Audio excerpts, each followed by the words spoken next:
നമസ്കാരം. ഇത്തവണയും ആറ്റുകാൽ പൊങ്കാലയ്ക്ക് ലക്ഷക്കണക്കിന് സ്ത്രീകളാണ് തിരുവനന്തപുരത്തെത്തിയത്. അവർ ഭക്തിയുടെ നിറവിൽ പൊങ്കാല അർപ്പിച്ച് മടങ്ങിപ്പോയി. പിന്നീട് നടന്നത് തിരുവനന്തപുരം നഗരസഭയിലെ ശുചീകരണ തൊഴിലാളികളുടെ മാജിക്കാണ്. പൊങ്കാല നിവേദ്യം നടന്ന് മണിക്കൂറുകൾക്കുള്ളിലായിരുന്നു നഗരസഭയുടെ ക്ലീനിങ് മാജിക്.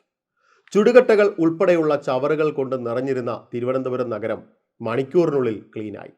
ശേഖരിച്ച ചുടുകട്ടകളെല്ലാം ഇത്തവണയും വീട് നിർമ്മാണത്തിന് തന്നെ നൽകും.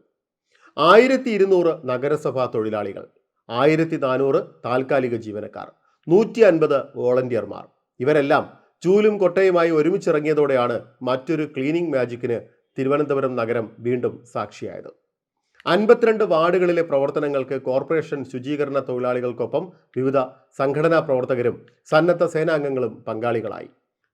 140 ടൺ മാലിന്യമാണ് നഗരസഭ ശേഖരിച്ച് ഈഞ്ചക്കലിലെ KSRTCയുടെ സ്ഥലത്ത് നിക്ഷേപിച്ചത്. നഗരസഭയുടേതടക്കം 100 വാഹനങ്ങളും മാലിന്യ നീക്കത്തിനുണ്ടായിരുന്നു.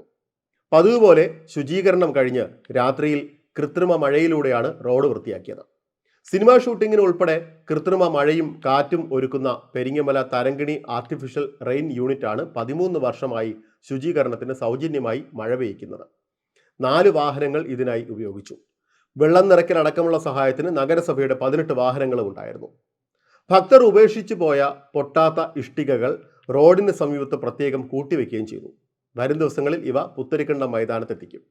മുൻ വർഷങ്ങളിലേതുപോലെ സർക്കാരും നഗരസഭയും നടപ്പിലാക്കുന്ന ലൈഫ് ഭവന പദ്ധതികളിലെ ഗുണഭോക്താക്കൾക്ക് ഇവ വിതരണം ചെയ്യും. 2018 മുതലാണ് പൊങ്കാല അടുപ്പിന് ഉപയോഗിച്ച ചുടുകട്ടകൾ ശേഖരിച്ചു തുടങ്ങിയത്. ആദ്യ വർഷം 8 വീടുകളുടെ നിർമ്മാണത്തിനായി ഉപയോഗിച്ചു. കഴിഞ്ഞ വർഷം 17 വീടുകളുടെ നിർമ്മാണത്തിന് ഇഷ്ടിക നൽകി. ഇത്തവണ 3 ലക്ഷത്തോളം ഇഷ്ടികകൾ വരുമെന്നാണ് കണക്കുകൂട്ടൽ. ഭവന പദ്ധതികളിൽ അപേക്ഷ നൽകുന്നവർക്ക് നേരിട്ട് ബോധ്യപ്പെട്ട ശേഷമാണ് ഇഷ്ടികകൾ വിതരണം ചെയ്യുക.